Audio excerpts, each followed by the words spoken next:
করে দেব। এবার আমার বেলা, সব শেষ করে দেব। আমি বদলা নেব।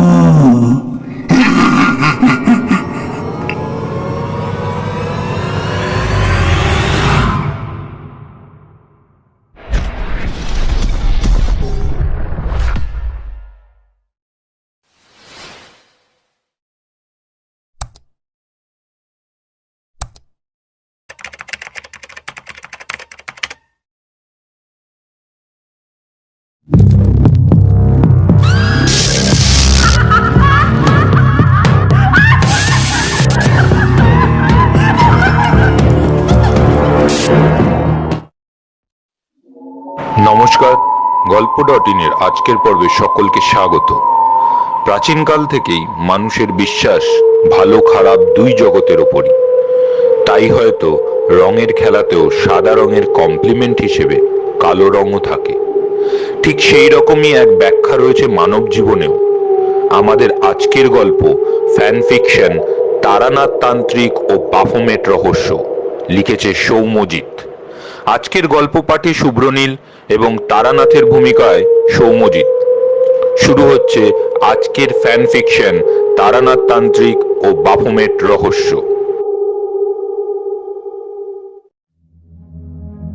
জীবনের চাকা যেন সেই একই জায়গায় দাঁড়িয়ে আছে। এই একঘেয়ে জীবন সত্যি আর ভালো লাগে না। সারাদিন বসে বসে কি করব বুঝতে পারছিলাম না। তার মধ্যে বউয়ের চেঁচামেচি, উফ, সত্যি আর পারা যায় না। বিকেল হতেই হঠাৎ খেয়াল হলো অনেক দিন তারানাথের সাথে আড্ডা হয়নি। মনটা নেচে উঠল। আর যাই হোক, তারানাথের গ্যাজানি হোক আর সত্যই হোক না কেন, ওর গল্পগুলো শুনতে বেজায় মজা লাগে। লোকটা আর যাই হোক মনের দিক থেকে খুবই ভালো মানুষ। যাই হোক, দেরি না করে বেরিয়ে পড়লাম। রাস্তায় কিশোরীর বাড়ি পড়ে। কিশোরীকে সঙ্গে নিয়ে সোজা উঠলাম তারানাথের বাড়িতে। তারানাথের মেয়ে চারি দরজা খুলে দিতে আমরা ঘরে উঠে গেলাম। আসার সময় কিশোরী সাথে করে এক হাঁড়ি মিষ্টি এনেছে, কারণ আজ কিশোরীর জন্মদিন।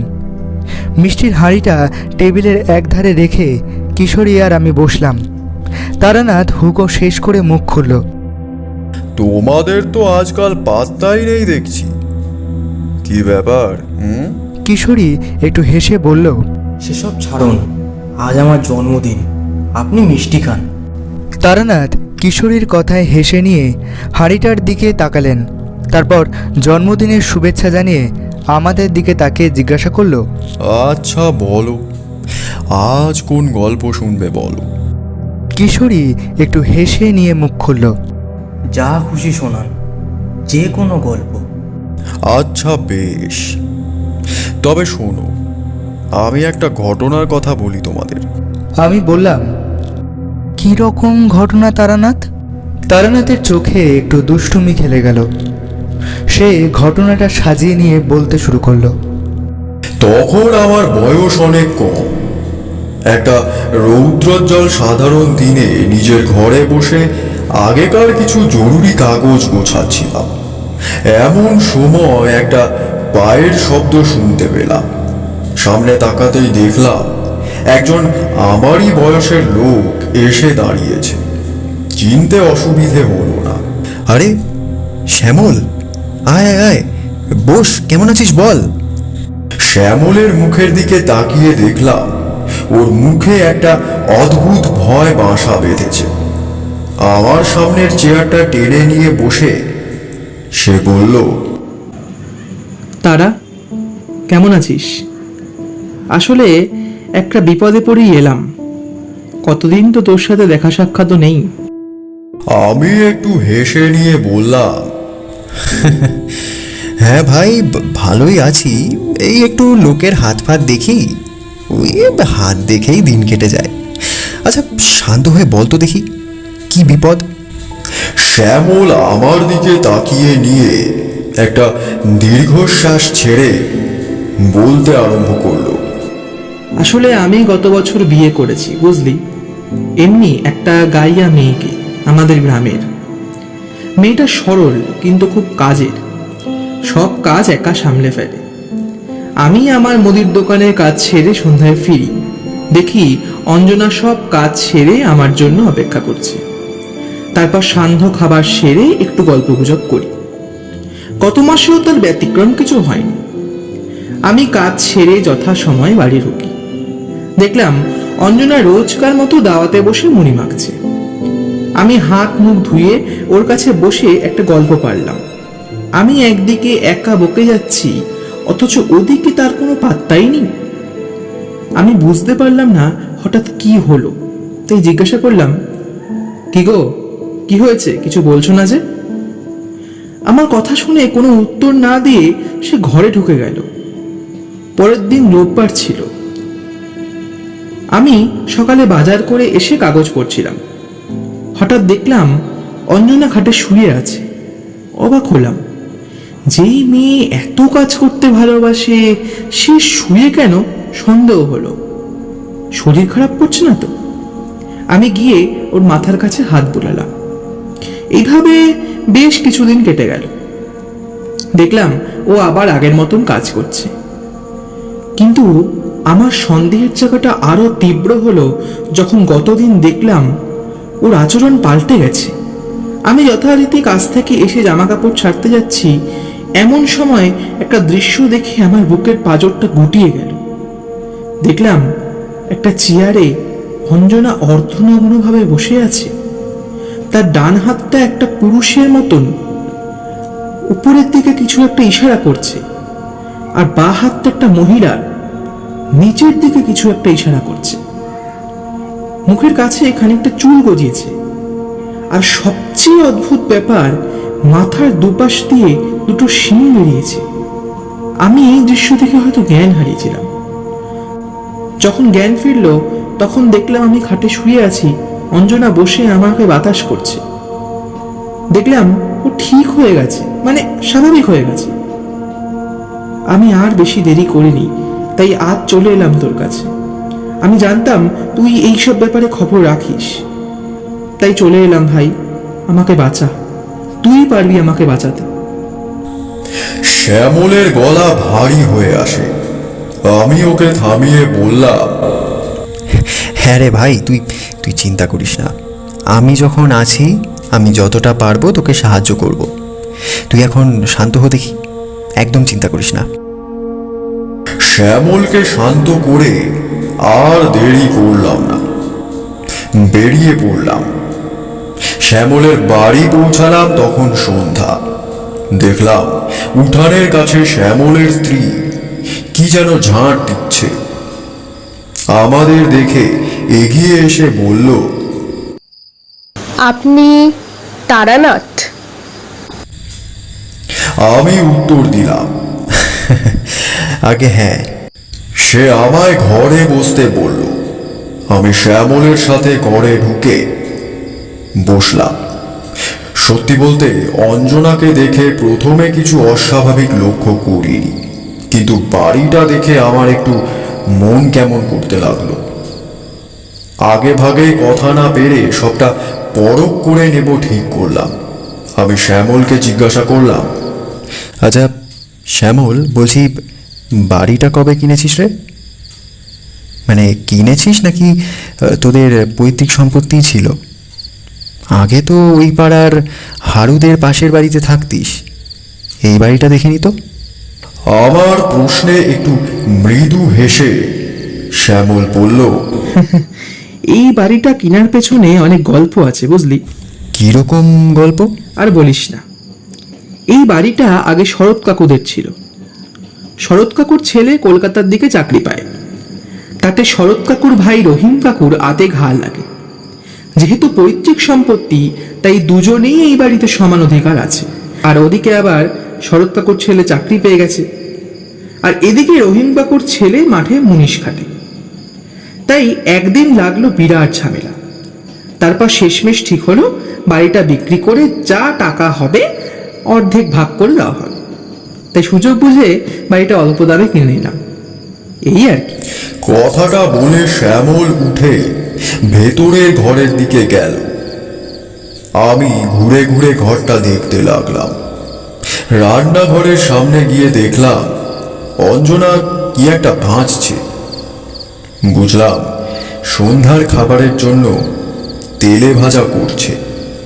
আমি আবার বাইরের ঘরে এসে বসলাম। ঘরগুলো খুব সাজানো আর সুন্দর, তেমন কিছু অস্বাভাবিক লক্ষ্য করলাম না, কিন্তু তাও মনের মধ্যে কেমন একটা খুঁচখুচানি চলছিল। সন্ধ্যাবেলায় জমিয়ে গল্প করলাম।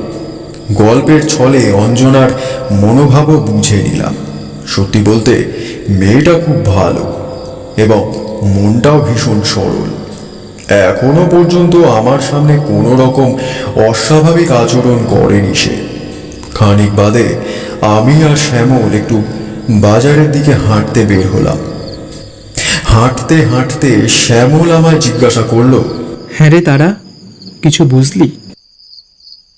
আমি বাড়ির কথাটা গোপন করে ওকে বললাম, না, আপাতত তো সব কিছু ঠিকই দেখছি, বুঝলি। রাতে দেখা যাক যদি কিছু হয়। শ্যামল মাথা নাড়ল শুধু। আমি ওর মনের অবস্থাটা বুঝতে পারছিলাম, কিন্তু আগে থেকে সবটা বলে আতঙ্ক বাড়াতে চাইছিলাম না। বেশ কিছুক্ষণ সেখানে ঘুরে বাড়ি ঢুকলাম। তখন রাত প্রায় 8:30 বাজে। এমনি গ্রাম, তাই তাড়াতাড়ি রাত নেমে আসে আর চারিদিক নিস্তব্ধ হয়ে যায়। আধ ঘন্টা বাদে আমায় খেতে ডাকা হলো। আমি হাত মুখ ধুয়ে খাবার টেবিলে বসলাম। দেখলাম রাতের জন্য কষা মাংস আর রুটির আয়োজন করা হয়েছে। আয়োজন সামান্য হলেও আমার খুব পছন্দের। তোমরা হয়তো ভাববে আমি হাত দেখি কিংবা তান্ত্রিক গোছের বলে হয়তো নিরামিষ খাই। আসলে কিন্তু তা মোটেই নয়, বুঝলে। পেট ভরে খেয়ে একটা তৃপ্তির ঢেকুর তুললাম। টেবিলে বসে গল্প করছি আমি আর শ্যামল। হঠাৎ বাইরের ঘর থেকে একটা অদ্ভুত চিৎকারের আওয়াজ এলো। আমি আর শ্যামল দৌড়ে যেতেই যা দেখলাম, সেই দৃশ্যের ভয়াবহতা আমি বলে বোঝাতে পারবো না। দেখলাম একটা চেয়ারে অঞ্জনা অর্ধনগ্ন অবস্থায় বসে, তার ডান হাত উপরের দিকে কি যেন ইশারা করছে আর বাঁ হাত নিচের দিকে। তার মুখটা আর মানুষের মতো নেই, সেটা একটা ছাগল গোছের প্রাণীর মতো আকার ধারণ করেছে।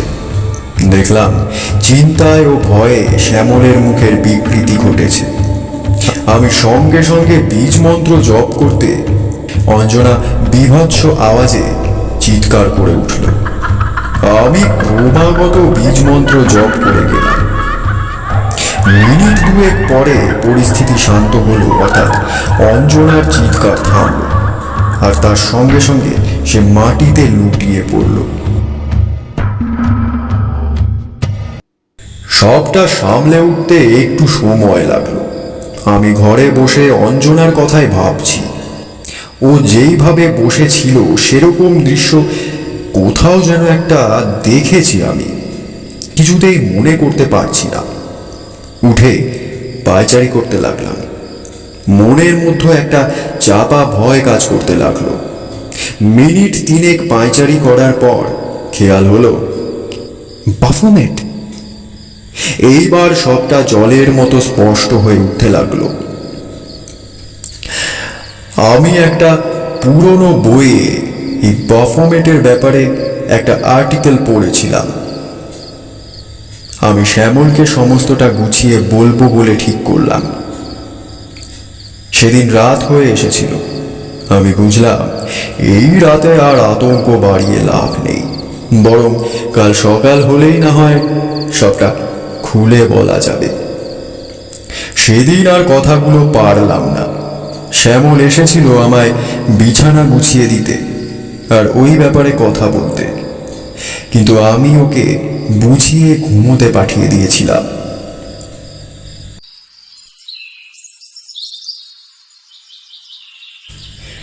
পরদিন সকালে ঘুম ভাঙতেই দেখলাম অঞ্জনা চা নিয়ে হাজির হয়েছে।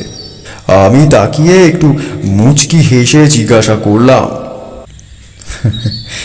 বলছি শরীর ঠিক আছে তো অঞ্জনা? অঞ্জনা আমার দিকে একবার তাকিয়ে মৃদু গলায় বলল, হ্যাঁ, আমি তো ঠিকই আছি। আপনার চাটা এখানে রাখলাম। কি খাবেন সকালে? আমি বুঝলাম ও এই বিষয় নিয়ে কোনো কথা বলতে স্বাচ্ছন্দ্য বোধ করছে না, তাই আমিও একটু হেসে বললাম, আমি সকালে সেরকম কিছু খাই না, যা রান্না হবে তাই দিলেই হবে। আচ্ছা, শ্যামলকে দেখছি না তো, শ্যামল কোথায়? ও একটু বাজারে গিয়েছে। ও আচ্ছা আচ্ছা, ঠিক আছে ঠিক আছে ঠিক আছে। আমি আসি তাহলে। বলে অঞ্জনা ভিতরের ঘরের পথ ধরল। আমি চা শেষ করে বাইরের ঘরে বসে একটা ডায়েরি বার করে কিছু জিনিস লিখতে শুরু করব, এমন সময় শ্যামল এসে পিঠে একটা চাপড় মারল। আমি পিছনে ঘুরে একটু হেসে বললাম, আরে বস বস, বাজার হলো? শ্যামলের মুখ ফ্যাকাশে দেখাচ্ছিল। সে একটা দীর্ঘশ্বাস ফেলে বলল, তারা আমায় বল, কি হয়েছে অঞ্জনার?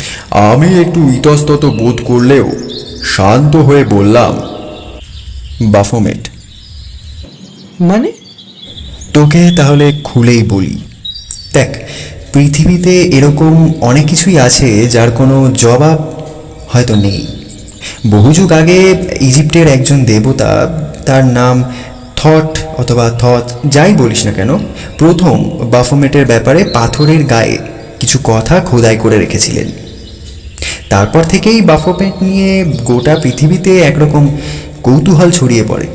কারণ বাফোমেটটা কী, বা কী প্রাণী, কিংবা কীরকম সিম্বল, সেটা নিয়ে তিনি বিস্তারিত কিছু লেখেননি।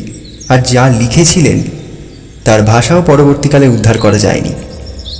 কিন্তু পরবর্তীকালে 1856 সালে যেটুকু উদ্ধার করা হয়েছিল তার উপর বেস করেই একজন আর্টিস্ট এলিফাস লেভি বাফোমেটের ছবি আঁকেন, যার ছিল ছাগলের মতো মুখ আর মানুষের মতো দেহ। কি বলছিস তারা? এবার কি হবে? আর অঞ্জনার উপরেই বা? চিন্তা করিস না, আমি সবটা গুছিয়ে বলি, শোন। বাফোমেটের মাধ্যমে ইজিপ্টীয় রাজা থট একটা সংকেত ছেড়ে যান, যার অর্থ দাঁড়ায় উপরে যা আছে নিচেও একই জিনিসই আছে। তুই খেয়াল করেছিলিস হয়তো, অঞ্জনার ডান হাতটা উপরের দিকে ছিল আর বাঁ হাতটা নিচের দিকে। ঘটনাটা বিশ্লেষণ করলে দাঁড়ায়, দেবদেবীর অস্তিত্ব যেমন গ্রহণযোগ্য, তেমনি শয়তানের অস্তিত্বও গ্রহণযোগ্য। কোনো ঘটনার ভালো দিক থাকলে যেমন তার খারাপ দিকও থাকে, ঠিক তেমনি ভগবান ও শয়তানের অস্তিত্ব পরস্পর সামঞ্জস্যপূর্ণ। বাফোমেট হলো এই ভালো খারাপের ধারক, কিংবা বলতে পারিস ছেদক। অর্থাৎ এর মাধ্যমে কেউ শয়তানকে জাগিয়ে তুলতে পারে। গভীর তপস্যা করে বাফোমেটের পুজো করলে শয়তানকে জাগানো অসম্ভব কিছু নয়। আর অঞ্জনা হলো এর একটা মাধ্যম। দেখ, আমার বিশ্বাস কেউ তপস্যা করেছে যে সে শয়তানকে ধারণ করবে এবং নিজের আত্মা প্রদান করবে, আর সে কোনো একভাবে তোর বউকে মাধ্যম বানিয়েছে, বুঝলি? আমাদের সব কিছু আটকাতেই হবে, নয়তো সর্বনাশ হয়ে যেতে পারে। কিন্তু আমার স্ত্রীকেই কেন? কি হবে? আমি আমি আমার অঞ্জনাকে হারাতে চাই না। শ্যামলের কথা শুনে খারাপ লাগছিল। আমি বুঝতে পারছিলাম ব্যাপারটা ভীষণ খারাপের দিকে যাচ্ছে।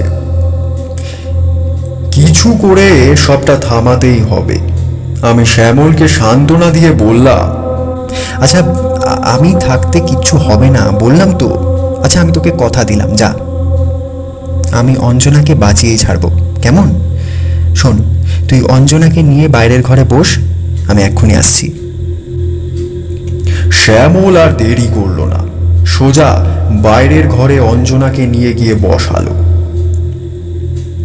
আমি নিজেকে তৈরি করে ওদের সামনে গিয়ে বসলাম। শ্যামলকে বললাম, ও যেন অঞ্জনাকে শক্ত করে জড়িয়ে বসে থাকে।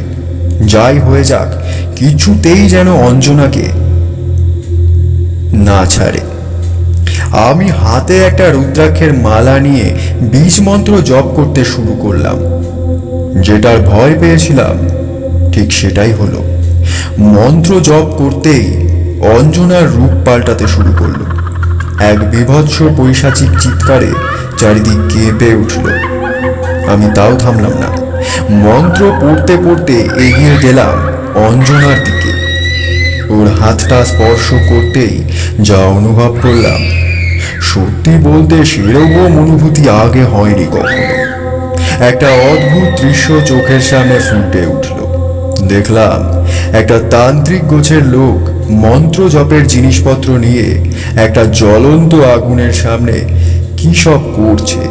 খানিক পরে হলেও ঠিক বুঝলাম লোকটা অঞ্জনা আর শ্যামলের ক্ষতি চায়। তাই সে শয়তানের কাছে অমর হতে চেয়েছে, মানে আত্মার বদলে আত্মা। এভাবে অঞ্জনার আত্মার বদলে সে শয়তানের আত্মা দান করবে ওই তান্ত্রিক গোছের লোকটাকে। পরিস্থিতি বুঝে আমি বীজ মন্ত্র জপ করে সবকিছু শান্ত করলাম। অঞ্জনাকে সামলে উঠে শ্যামল আমার কাছে এলো। কি হয়েছে কি তারানাথ? আমাকে তো কিছুই খুলে বলছিস না। আমি এবার শ্যামলকে সমস্তটা খুলে বললাম। তারপর বললাম, আরে তুই বলেছিলিস না এই বাড়িটা নিয়ে কি একটা ঝামেলা হয়েছিল? আচ্ছা, আমি এবার বুঝে গেছি পুরো ব্যাপারটা। বুঝলি, আসল ঘটনাটা হলো এই রীতির একটা নিয়ম আছে, মানে কারোর আত্মার বদলে অন্য শয়তানের আত্মা নিতে গেলে আগে তন্ত্রমন্ত্র করতে হয় বাসস্থানে। কিন্তু এই বাড়িতে তো আর কেউ থাকে না, মানে আগে যারা থাকতো ওই শরৎ কাকু বা রহিম কাকু, তাদের পরিবারের কেউ। আচ্ছা বাদ দে, সব গিয়েই বুঝতে পারবো, বুঝলি? চল আমার সাথে, চল তাড়াতাড়ি চল। কিন্তু কোথায়? আরে বাবা চল না, আমি তো বলছি। অঞ্জনার জ্ঞান ফেরার আগেই সব কিছু ঠিক করতে হবে। এই বলে আমি শ্যামলকে নিয়ে বেরিয়ে পড়লাম। মিনিট 15 মধ্যে আমি আর শ্যামল পৌঁছালাম গ্রামের পশ্চিমে, যেখানে ঝিলের পাশে লাল মাটির গুহা আছে সেইখানে। যা ভেবেছিলাম ঠিক তাই হলো। গুহায় ঢুকে দেখি একটা মাঝবয়সী তান্ত্রিক গোছের লোক বসে বসে কি যেন করছে। আমি ওর পিছনে গিয়ে বললাম, অনেক হয়েছে, বন্ধ করো এসব। লোকটা একটা পৈশাচিক হাসি হেসে উঠল। তারপর আমাদের দিকে ঘুরে বলল, তোমরা কিচ্ছু করতে পারবে না, আমায় আটকাতে পারবে না। আমি অমর হব, স্বয়ং শয়তান আমায় আত্মা প্রদান করবেন। নিমেষের মধ্যে দেখলাম শ্যামল তান্ত্রিকের ওপর ঝাঁপিয়ে পড়েছে। আমি চিৎকার করে শ্যামলকে ডাকলাম। ওদের মধ্যে এখন হাতাহাতি আরো ক্ষিপ্র আকার ধারণ করেছে। আমি সুযোগ বুঝে তান্ত্রিকের এতদিনের আয়োজন করা সবকিছু লণ্ডভণ্ড করে দিলাম। একটা বইও ছিল যাতে লেখা ছিল এই প্রক্রিয়া 6 মাস চালালে তবেই শয়তানের আত্মা পাওয়া যায়। আমি বুঝলাম আমি সব কিছু মাটি করে দিয়েছি। তান্ত্রিকটা আমায় লক্ষ্য করে এবার আমার দিকে তেড়ে এলো আর রাগে গজগজ করে বলতে থাকলো, শয়তান, আমি এত মাস ধরে তপস্যা করে চলেছি, তুই সব মাটি করে দিলি। আমার ভাইকে আমি শেষ করতাম, এই শ্যামলের বউকে দিয়ে সব শেষ করতাম। তারপর ওর আত্মা দান করে আমি অমর হয়ে যেতাম, তুই সব শেষ করে দিলি। আমি এক ধাক্কায় লোকটাকে ধাক্কা মেরে ফেলে দিলাম। লোকটা ছিটকে পড়ল আমার থেকে 6 হাত দূরে। তারপর যা ঘটেছিল তার জন্য মোটেই প্রস্তুত ছিলাম না। আমি একটু কৌতূহলী হয়ে বললাম, কি ঘটেছিল তারানাথ? তারানাথ পাসিং শোয়ের প্যাকেট থেকে একটা সিগারেট ধরিয়ে নিয়ে একটু মুচকি হেসে বলল, বাফোমেট। একটা ছায়া মূর্তি অন্ধকার থেকে বেরিয়ে এলো, যার মুখটা ছাগলের আর দেহটা মানুষের। নিমেষের মধ্যে লোকটাকে ধরে বাতাসে ভাসিয়ে তুলল। তারপর কয়েকটা শব্দ শুনতে পেলাম মাত্র, কয়েকটা হাড় ভাঙার শব্দ।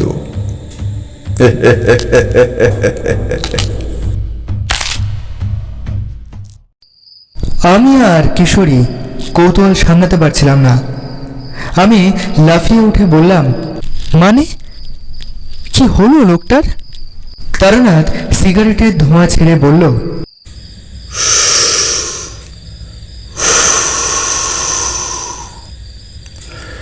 শয়তানের কাছে বলি হয়েছিল। শয়তান বাফোমেটের রূপে এসে ওকে শেষ করে দিয়েছিল। তার কারণ ওর তপস্যা ও সফল করতে পারেনি। এ সমস্ত তপস্যার মাঝপথে ব্যাঘাত ঘটলে যে তপস্যা করছে তাকে নিজের আত্মা দিতে হয়। স্বয়ং শয়তান এসে তার আত্মা নিয়ে যায়। এতেই শয়তানের সন্তুষ্টি। কিশোরী এতক্ষণে মুখ খুলল। তাহলে শ্যামল আর অঞ্জনার কি হলো? তারানাথ সিগারেটের ছাই ঝাড়তে ঝাড়তে বলল, তারপর সব আবার আগের মতো ঠিকঠাক। অঞ্জনারও আর কখনো কোনো দিনও এইরকম সমস্যা হয়নি। বলে তারানাথ গল্প শেষ করলো। দেখলাম সন্ধ্যা গড়িয়ে প্রায় রাত ঘনিয়ে এসেছে। তারানাথকে বিদায় দিয়ে আমি আর কিশোরী বেরিয়ে এলাম। রাস্তা দিয়ে হেঁটে বাড়ি ফিরছি। ঠিক এমন সময় একটা প্রাণীর দিকে চোখ যেতেই বুকটা ছেদ করে উঠল। একটা প্রাণী যার মুখটা ছাগলের মতো, কিন্তু দেহটা অন্য কিছুর, এবং আকারেও ছাগলের চেয়ে বড়। প্রাণীটা যেন আমাদের ব্যঙ্গ করে পাশ কাটিয়ে অন্ধকারে উধাও হয়ে গেল।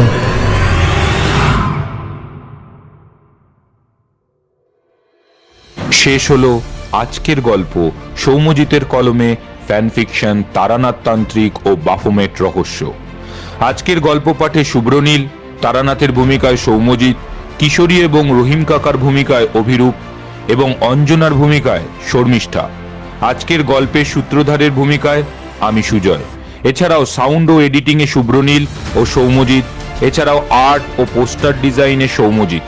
প্রতিবারের মতো আগামীবারেও আপনাদের জন্য এক নতুন গল্প নিয়ে হাজির হব।